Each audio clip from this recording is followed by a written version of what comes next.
don't throw darts at a board. I bet on sure things. Read Sun Tzu, The Art of War. Every battle is won before it's ever fought. Think about it. The most valuable commodity I know of is information. Wouldn't you agree? I gotta pump those numbers up. Those are rookie numbers in this racket. A, B, C. A, always B, B, C, closing. Always be closing. Always be closing. The show goes on! It's Wednesday night and fantasy football is on the agenda. Grab a seat and let's get down to business. It's time for the Fantasy Boardroom. Here's your host, Tycoon.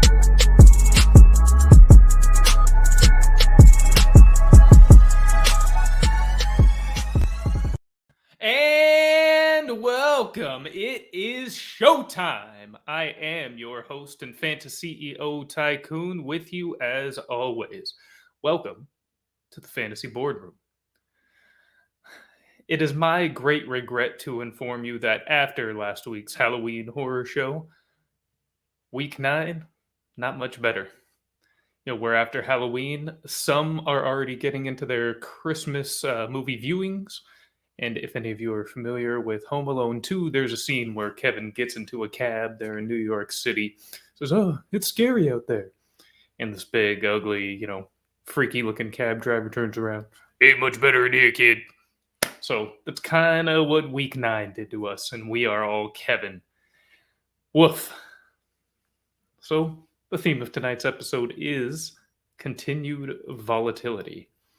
If it sounds like we're stuck on repeat, nothing's broken.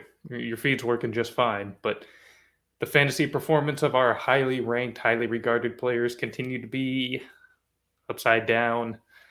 Those early season flashbacks just keep coming in waves. Got these randoms and backups just dominating leaderboards, at least somewhat encouragingly. A couple of rookies on the rise. So your patience has paid off if you have been waiting for any of these guys to hit. But really, it just feels, excuse me, that as though, everything we knew, everything we thought we knew was all a lie. We know nothing. A week like this, talk about self-doubt. Surprisingly, still well above 500 in my fantasy matchups overall, but seem to lose all of my most important leagues. I don't know about you. And it was just ugly going through it game by game throughout the week. So as always, we will kick things off with our performance reviews. Now, typically when I focus on the individual player performance review, it tends to be a bit more positive. We're highlighting a standout, a stud performance here. This week, we're taking a different route. We, unfortunately, must take a bit of a negative look here at, one Josh Allen. And yes, the quarterback. In fact, you know what? We'll do 2 performance reviews. We are going to talk about Josh Allen and Josh Allen, yin and yang here. High and low, good and bad. Josh Allen, defensive end for the Jacksonville Jaguars, absolutely terrorized quarterback Josh Allen for the Buffalo Bills all day long. Registered a sack, an interception, and recovered a lost Josh Allen fumble. Rough day for the Bills overall, but Josh Allen is our focus. This is against the freaking Jaguars, of all teams, the Jaguars. This should have been just a glorious gluttony of points, and my many Bills did, hated every second of it. Allen only had 264 yards passing, 0 touchdowns, 2 interceptions. Excuse me. But thankfully, he was able to salvage 50 rushing yards to somewhat make his day not a complete bust. I mean, he still was, I believe, QB 21 overall, so it was a pretty rough day, don't get me wrong, but it could have been, almost Darnold-like. So yeah, it was really, really pitiful. And to be honest, the entire Bills team stunk, but it's led by Allen. He's the tone setter. He's the leader. He's the guy who's supposed to lift this team up when things are down. He's supposed to be the reason they win when everybody else was struggling and couldn't even do that against Jacksonville. Just awful. That said, he does have multiple passing touchdowns in every single game played this year outside of this matchup against Jacksonville and the debut against Pittsburgh. So don't worry about Josh Allen. He'll be fine. Bills will be fine. But man, that sucked. That sucked. Dem Boys is in the house. Says, what up, Tycoon? What up, Dem Boys? Welcome to the boardroom as always. Hope you're enjoying your seat at the table. Anthony, what up, what up? From Get Right here in the house. Go hit the boys at Get Right Fantasy Network with a sub here on YouTube. And catch their show shortly after mine. They typically start around 9:30 Pacific, so we're looking at about an hour and 18 minutes from now. You won't want to miss it. That's what I will do to unwind from my work here in the boardroom. Anthony also chimes in, crazy when you can't even be the best Josh Allen on the field. That would mess with my psyche. I actually did think about it at one point. I mean, does say just stuff like, the real Josh Allen memes that, ultimately did come after the game. That kind of stuff go through a guy's head, especially a guy that young? Maybe. I mean, I'd like to think not as an elite professional athlete, but who knows? I mean, still a human being. But man, I'm sure once you start to struggle against the Jaguars, it is kind of hard to rebound mentally, because probably thinking the same thing all of us fans are thinking. It's the freaking Jaguars. And my boy FF Season is in the house. It is always FF Season here in the boardroom, so you are in the right place, sir. What's up, man? Welcome. So that is our individual player performance review. Now we will jump to a team, and that will be none other than Edgar Allan Poe's preferred team, the Baltimore Ravens. What a wonderful day. Lamar, quarterback 2. Hollywood, wide receiver 5. Devontae Freeman, running back 10. Rashad Bateman. Oh, Bateman. Wide receiver 33. And no, you weren't hearing things. Bateman, B-A-E-man, because, Rashad is Bay. If you're not on board now, it's too late. And Mark Andrews, while not a big fantasy day, he did have 10 targets, so you really are encouraged to see that, from one of the top tight ends in the game. So it was a huge, huge day for the Ravens offense in this overtime thriller. It was a pretty exciting game. I predicted a sneaky shootout on this one, which ultimately came to pass and also led to some bonus points there in overtime. So that was fun. And this passing attack is now seeing a lot of volume. The Ravens are passing a lot. More than half the time. I believe they're at about 54%. And it's highly concentrated. Targets are going to Hollywood. They're going to Andrews. And they're going to Bateman.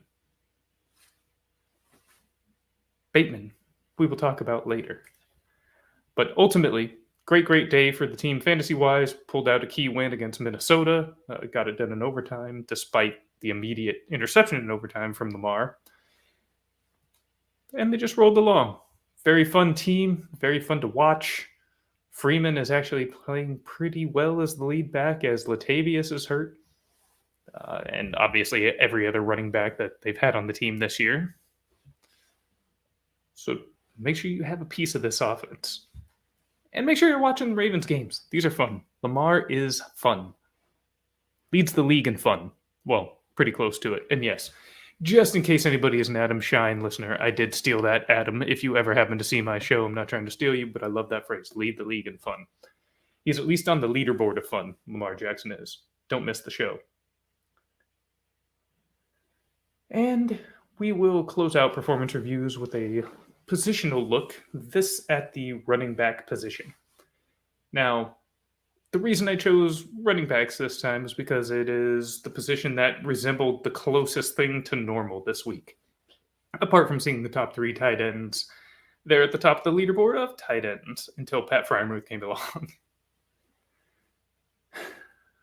So, a few notables are out of, starting position outside the top 24, but in general, the leaderboard looked highly familiar.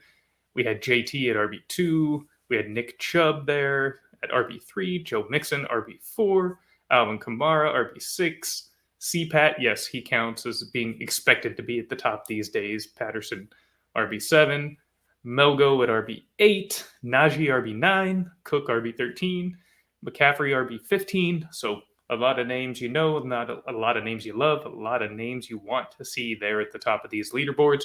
We are stoked. We are happy. And there were even some other happy surprises mixed in because these were guys who likely were playing for various reasons. Naheem Hines, RB5. Myles Gaskin, RB12. Devontae Booker at RB13. And A.J. Dillon Quadzilla at RB18. Unfortunately, Aaron Jones was one of those notables that did not perform too well on Sunday, but I think a lot of us with Aaron Rodgers out, Jordan Love in, were expecting, a lot of production from the ground attack there from the Packers against the horrible, horrible Kansas City defense. And at least Dillon gave you something. And also a little bit encouraging for the future. Seems like it's going to be a little bit harder for them to keep everything really exclusive with Jones. So actually, I'm a little concerned if I'm a Jones manager and I actually just traded for him on a contending team. So, whoops, might have been a mistake. We'll see. I'm okay with what I paid. And, yeah. So with what was another real topsy-turvy week here in 2021, it was nice to have some semblance of normalcy here at the position, or at least a position this week. And most of the big boys came to play. You heard me just run down the list. Aaron Jones managers, as I just said, probably throwing their phones right now listening to that. But most of us walked away without a disaster there from our RB1s. Thank goodness. Thank goodness for that. Now for stock rising. Obvious, sure.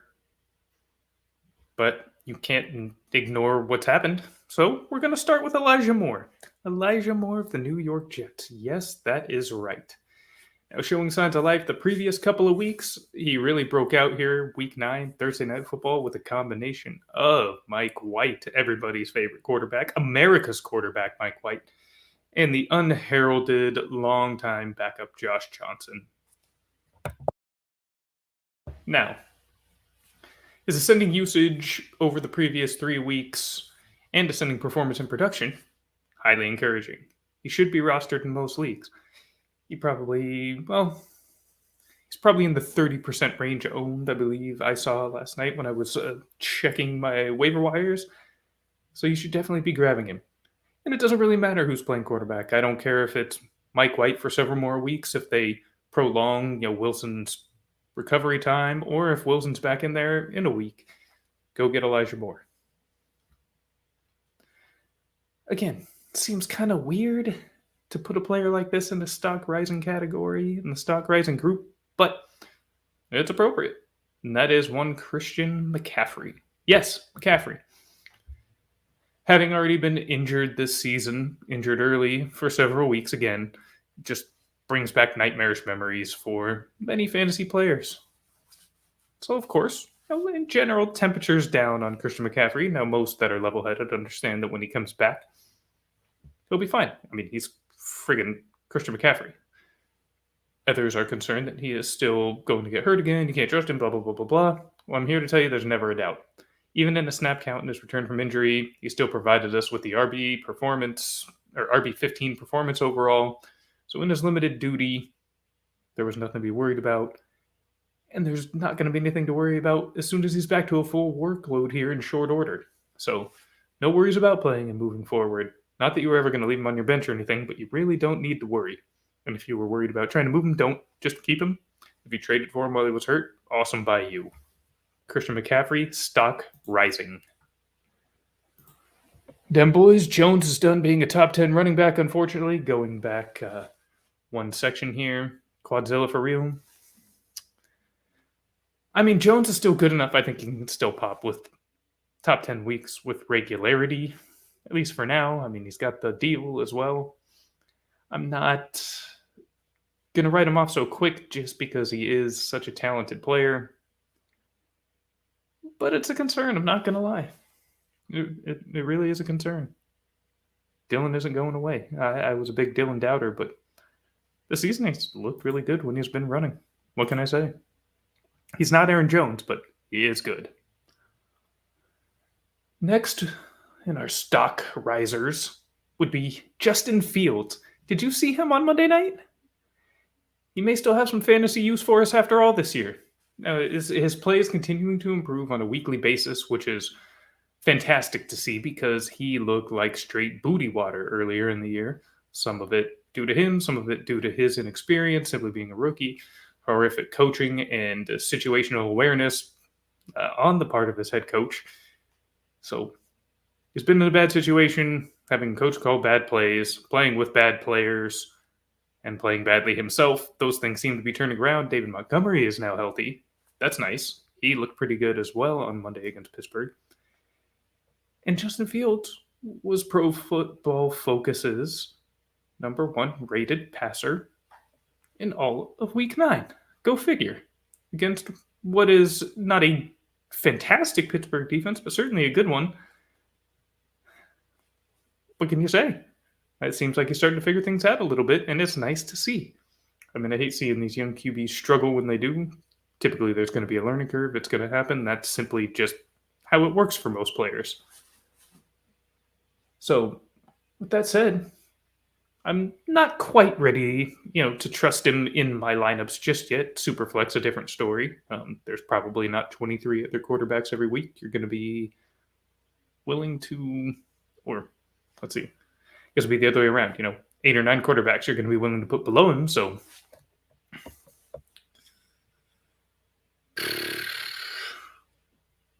it's just an enigma. I feel conflicted. But he's definitely rising. Keep an eye on him. If you've been stashing him in any way, might as well continue to.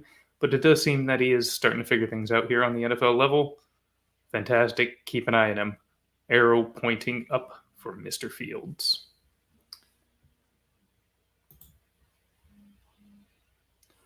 Now, again, as we always say, as things rise, other things must fall, including some of this delicious beer into my mouth.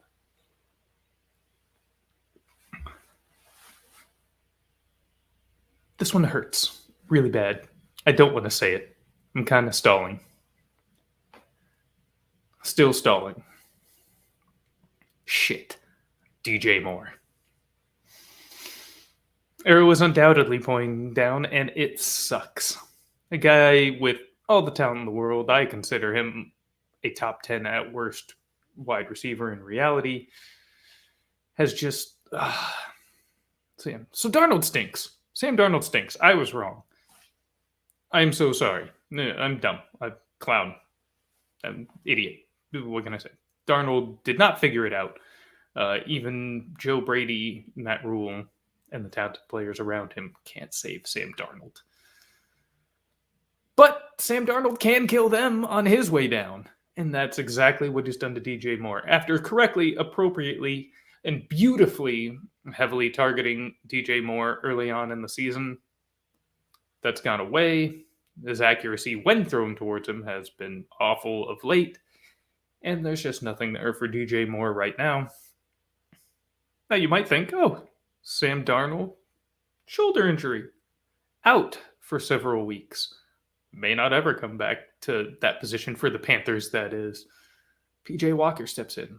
Well, sure, no Sam is great. I don't think PJ Walker's it either. And I think there are just more rough days ahead for DJ.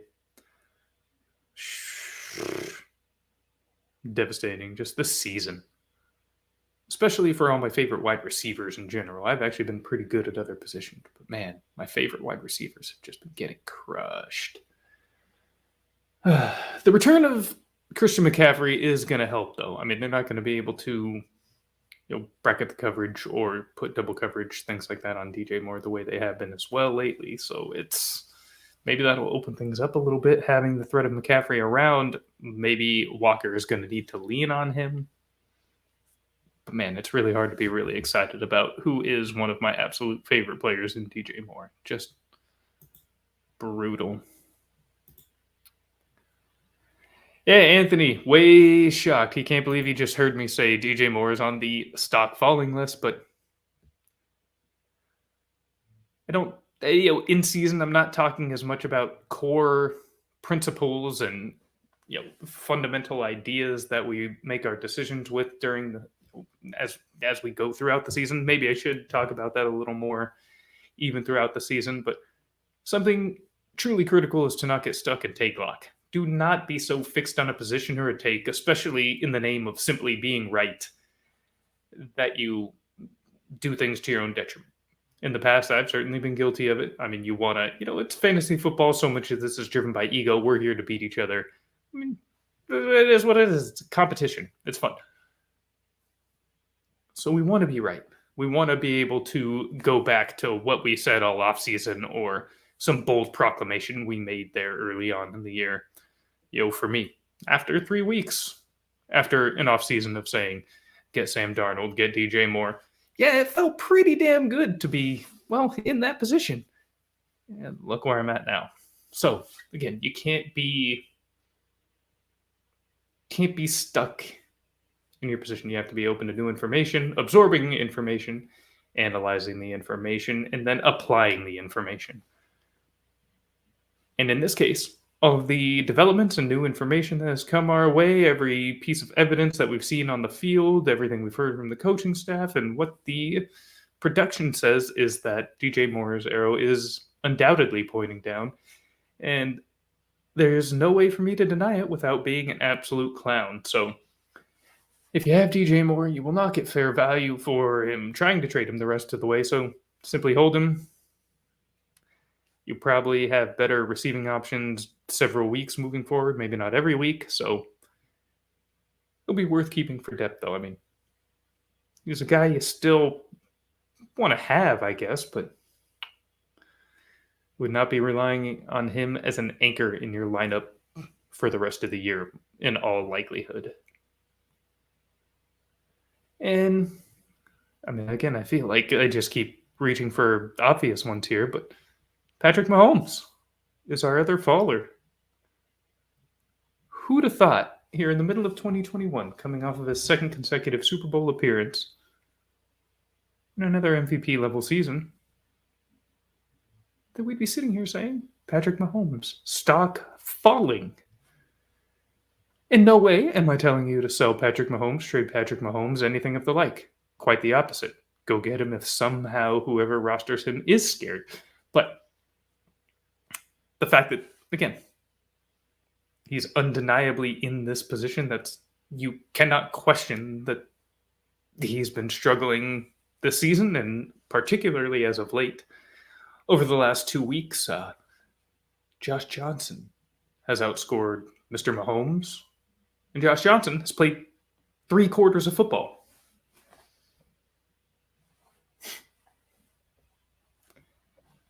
I don't know how else to say it. Mahomes sucks right now. But again, no way do I think this sticks. In fact, I do think his turnaround will begin very quickly. In fact, this week against Las Vegas. So even as he goes through the worst stretch of his career in terms of how well he is playing, forget about it. He's going through it. The results have been ugly, but he still remains an elite quarterback, one of the best in the league. His stock is down. Buy low, I guess, if it's possible. I don't think the masses are truly panicking, but there might be somebody who's rostering him who has just lost the last 3 weeks because they drafted Mahomes early in a bad spot, as he has produced poorly, and maybe you can get him on the cheap. If you drafted really well at wide receiver, you got, say, Jamar Chase and Mike Williams in the later rounds to go along with 2 or 3 stud receivers that you drafted earlier. Use one of those guys. Go get Patrick Mahomes to round out your lineup.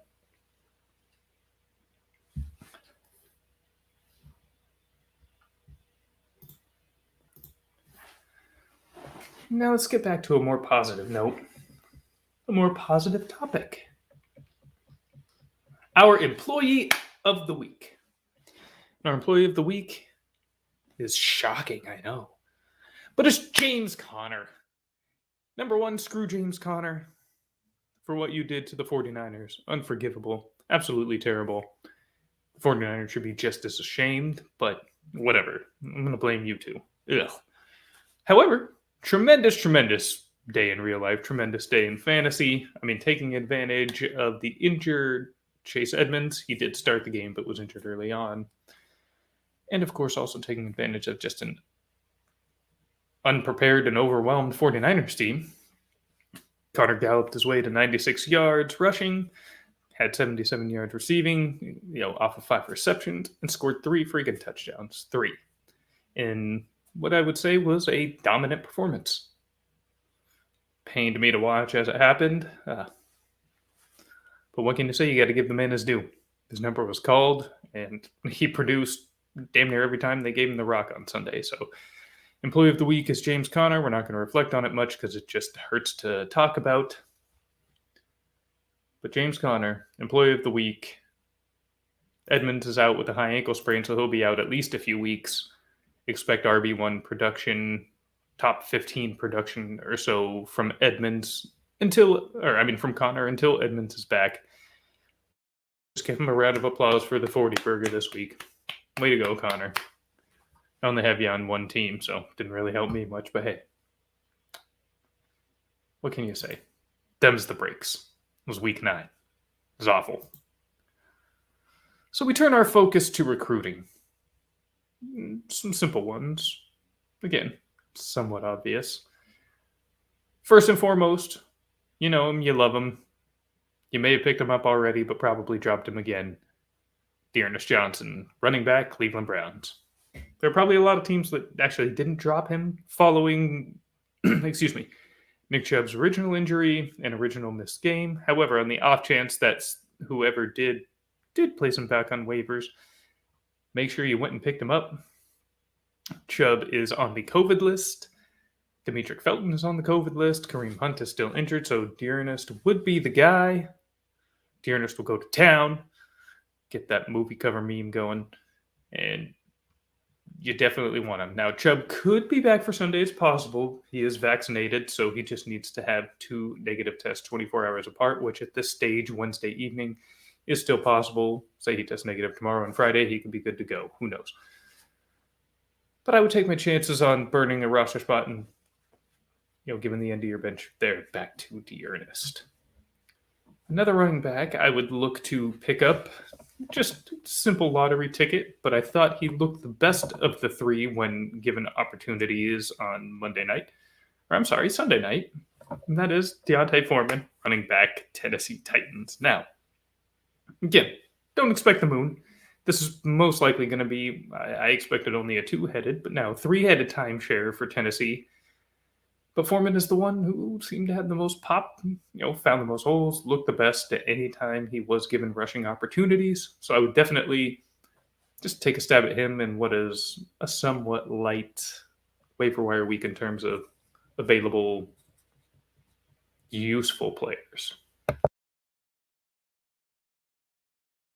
Now, circling back, we're going to talk about 2 more people that you need to pick up. And we've already talked about them earlier in the show. First would be Elijah Moore. Still widely available. He should absolutely be a priority ad for you for wide receiver depth down the stretch. Go get Moore. And of course, he has been seemingly a permanent fixture. Been telling you to draft him, stash him on IR. Have been telling you to pick him up to stash him on IR. I've been telling you to pick him up ever since he's been healthy, and that is Rashad Bateman. Yes. Bateman, or Bayman, because he is Bay. We love Rashad Bateman in the boardroom. Somehow, and I just don't understand, he's only rostered in 59% of sleeper redraft leagues, 37% of Yahoo leagues, and 24% of ESPN leagues. What are you people doing? What are you doing? Go get Bateman, please. He's there. He's available. You can get him in your league right now. Go do it. Now, it is encouraging, though, I will say. It's creeping up. It looks, I'd say, about 10% increase, on average across the 3 leagues since last week. So some of you are listening. But I need all of you to listen because you are wasting a roster spot with somebody else that is not Rashad Bateman. I don't know what else to tell you. The man will be a wide receiver 3 at least the rest of the season. So again, We told you to stash him. It's starting to get late. This truly might be your last opportunity. Go freaking get Rashad Bateman. Again, I repeat, Rashad Bateman. Rashad Bateman. Rashad Bateman. People, man. Just go get Rashad Bateman. Branch transfers. We can't get through recruiting without also discussing just some players on the move. Jettison anybody that I said was stock falling, except for Patrick Mahomes. Go get him. But otherwise, just don't read too much into Week 9 in general. Week 9 sucked. But there is still information that we can take from it and apply to move forward. And we can do that in the form of finding a trade target, and that is, we can at least talk about the good guys here for once. 49ers running back Elijah Mitchell. It's off a little bit of a down game, in terms of fantasy points, so to speak. And there's somewhat of a dark cloud hanging over the 49ers. It was a bad game against Arizona. We won the week before against Chicago, but lately it's just not a good feeling, not a good tone, not a good atmosphere, and anything that surrounds the San Francisco 49ers right now. What can I say? So with all of that, that's exactly why it just might be time to try to make that move for Elijah Mitchell. Whoever has him in your league almost certainly just picked him up off of waivers, so they're not going to have a crazy price tag, but you should be willing to pay at least RB2 prices, I will say. He was given nearly all the rushing work, and when Hasty went down, he was given the receiving work and performed very well when given those receiving opportunities. So it seems pretty clear that his role is going to remain here as long as his health does. And he's playing well, so I can't imagine, the job is anything other than locked onto him. So as long as he stays healthy, you want him. And the 49ers have an extremely attractive playoff schedule. Very. They will be facing Atlanta week 15, Tennessee in week 16, and Houston in Fantasy Super Bowls week 17. Get Elijah Mitchell on your rosters. He is going to be a difference maker down the stretch in the fantasy world. You want him. You need him. It's Eli Mitchell. Now we'll jump into our final segment of this board meeting, and that is forecasting. And take a little bit of a look ahead to week 10.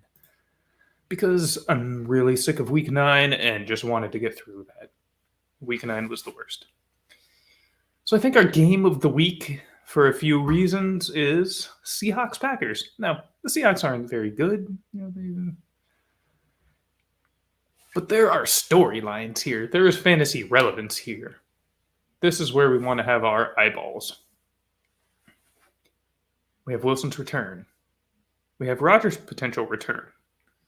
We have DK. We have Lockett. We have Adams. We have Jones. We have Dillon. We have OBJ? Okay, even if the Packers do sign Odell Beckham Jr., he'd be shocking, if not impossible, for him to play Sunday. So, write him off. But it's going to be quite a game, I think, that we're in for here. Now, it'll probably be a better game in reality than it will be for fantasy. They're not exactly the highest paced offensive teams, but it's going to be an enthralling to watch game. It's going to be highly dramatic, in my opinion, and there's just going to be a lot to sink your teeth into. So I would put this as my game of the week. We do have the Buccaneers returning to the field, which is exciting, facing the Washington football team, whose defense is nowhere near what it was last season. So you can expect a big day. AB shed the walking boot today. I still don't expect him to play this Sunday and would not expect much, even if he does. We also got word that Godwin is a little banged up, so hopefully he'll be okay.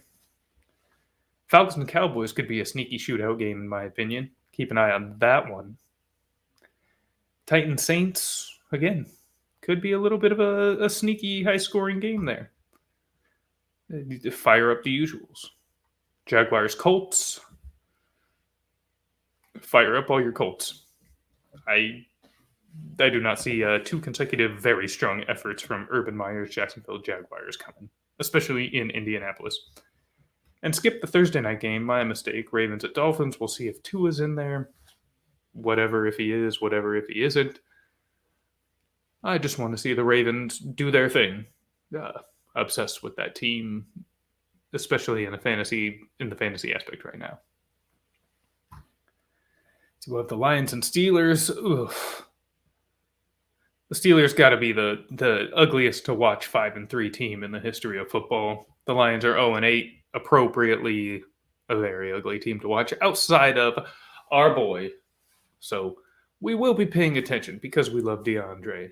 We will be watching Swift go out and ball. And we're also big fans of Deontay here in the boardroom, Deontay Johnson. So whoever's on offense, there's going to be something to pay attention to in that matchup. So it won't be horrible because of our investments. But in reality, that's going to be a hideous game. Probably flipping right over it if it was just coming up as I'm flipping through channels. Browns-Patriots. 2 5-4 AFC teams. Very interesting. Patriots also rumored to be making a major push for Odell Beckham, so it would be really curious, really interesting if we happen to get that news before this Sunday. Again, OBJ, no matter who he signs with, very unlikely to play this Sunday, if not impossible. But yeah, if they have to go play the Patriots immediately after getting the news that they just signed him, does that add a little extra? Maybe. Chargers-Vikings. Again, that should be a good one. Should be a good day for Dalvin Cook. Chargers stink defending the run. Should be a good day for the Chargers offense as a whole because the Vikings stink at everything defensively. Yeah, I'm liking the way the fantasy landscape is shaping up here this week. The Panthers face off against the Cardinals. That might be the worst so far. PJ Walker led Panthers. At least McCaffrey's back. Fire him up. We'll see with the Cardinals. Kyler is very optimistic himself that he'll play. We'll see what happens there. I bet he does too, but what do I know? Broncos and Eagles. Running back city. That's who I'd play. Running backs. Jordan Howard, Melvin Gordon, Javonte Williams. There's going to be a lot of rushing in that game. And Jerry Jeudy and Noah Fant if you have to. Seahawks and Packers, we already discussed. And then I think 2 fantastic primetime matchups. The night games this week are great. We have the Chiefs and Raiders. 5-3 Raiders versus the 5-4 Chiefs. So this is very critical for division positioning. We know what the Raiders have been going through. We know what the Chiefs have been going through in their own individual team situation. So there's a lot on the line. This game is in Vegas. Raiders have a chance to just, kick Mahomes and the Chiefs while they're still down. Metaphorically, they're still 5-4 when Mahomes here is playing the worst football of his career. So what can you say? That they're still a winning team. So we'll see if the Raiders can take advantage, as they've just had to cut another member of their 2020 draft class. And previously starting, actually, I think he was already benched at this point, Damon Arnett. But it should be a fun one down there in the desert. Sin City shootout, hopefully. And then Monday. Okay, I'm biased. And maybe it won't be so good. If this last Sunday was any indication, both these teams suck. No, but really, we have the Rams, we have the 49ers playing in Santa Clara. Again, both teams were pretty bad on Sunday. And I expect both teams to come into this game very, very pissed off. I hate to admit it, the Rams probably have a little bit of an edge. I don't know. I'm still very depressed about the 49ers after last week. It was one of the most hopeless feelings watching a football game in a long time. So I'm not exactly expecting a lot against the Rams defense here in Week 10. Been rooting the boys on hard, but I would expect the Rams to walk away victors, and for Stafford, Kupp, and Woods in particular to all have just monster days because the 49ers secondary probably couldn't stop me. they threw me in the Cooper Cup jersey just to trick everybody. Apart from our obvious size differences, I could probably still ball. Our secondary is bad in San Francisco. Now, I wouldn't have any hesitation throwing out Debo, Mitchell, or Kittle either on the 49ers side of the ball. I mean, the Rams have a lot of good players on defense and are a good defense, but I still think the big boys will get theirs. Maybe not multiple touchdowns who have monster days, but all these guys are going to be very much right there in the starting pack of fantasy players, right there on the leaderboards at the end of the day. So fire them up as usual and hope the Rams lose.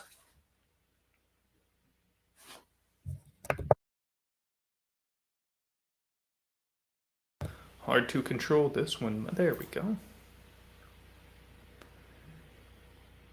And now we will move on. Oh no. Give me just 1 second. Yeah. We will move on to our closing segments here. Oh, and actually, as a quick reminder, we have 4 teams on bye this week. That would be the Chicago Bears, the Cincinnati Bengals, the Houston Texans, and the New York Giants. Remove all of them out of your lineup. Thankfully, not a ton of fantasy relevance there beyond your Bengals players. So just get them out. Remember that they're gone. It'll be hard to miss when you go and set your lineups, but make sure they are out. Now we're going to move on to Prize Picks plug because we have to. Why? Because we love to. Because Prize Picks is awesome. I'm doing quite well. Week 9, much like everything else, was a complete disaster. But beyond Week 9, it's been a lot of fun. I've been making money. I think a lot of you have been making money. The Collective Core 4 has been providing a lot of very strong picks. Again, apart from Week 9. So make sure you're checking that out. And make sure you sign up. I'm going to put something here up on the bottom here. So my apologies. I thought this was already done. So sign up at prizepicks.com using code collective for a 100% deposit match up to $100. So if your initial deposit is $100, it will also give you $100, and you will have $200 to play with. Make sure you do it. Really, it's really easy to do. It's really fun to do. I mean, you go on. It's all prop picks. It's all prop bets. You need to parlay them. Yeah, so anywhere from 2 to 5 picks. You can do anything from tripling your money with 2 picks, or even just doubling your money if you do a flex play. That way, even if you miss a pick, you still get some money back. But if you want to go all in on these bets, 2 picks gets you 3 times your money back. Getting 3 picks right gets you 5 times your money back. Hitting 4 picks gets you 10 times your money. And if you want to have a little flexibility, you add a 5th pick. Hitting all 5 is still just 10 times your money. But if you only hit on 4, you get double your money. If you only hit on 3, I believe you still get, 1.25 return. So it still gives you a chance to win. I prefer doing the 2 and 3 pick plays in general. And there's a lot of, it's a soft market in there sometimes. There's, good and obvious picks that can be made. Sometimes marrying the right picks that's where the challenge is, the parlay aspect, but we're all fantasy players. Nobody is as dug into these individual player statistics, individual numbers that we expect these players to hit than we are. That's what we do. That's what we pour ourselves into. So I think as you scroll through available options on these prop picks, you will get you'll notice numbers. There will be numbers that stand out to you, and those are the ones you want to jump on. In betting, it really is all about the number. So make sure that you do go to prizepicks.com. Make sure you do sign up using code collective. That is collective, KOLLECTIV, for a 100% deposit match up to $100. You want a free $100, don't you? Of course you do. Who hates free money? And on top of that, you're going to be able to make even more money on top. Once you start making your bets. Why? Because you're smart. Why? Because you're going to listen to us at the Collective. every Sunday morning you are going to go check the collective core for. You are going to use those as part of your decision making when placing your entries. You'll use 1, 2, maybe all 4 of them, and you're going to profit. It's going to be great. So again, go to PrizePicks.com, sign up using code collective. And with that, Week 10 is here! The horrid memory of Week 9 is behind us. Tomorrow night, the Miami Dolphins and Baltimore Ravens will kick off to officially start Week 10 and get rid of just the blasphemy towards football that Week 9 was. So we will move on. We look forward to Week 10. Thank you all for joining us tonight. And with that, this meeting of the Fantasy Boardroom is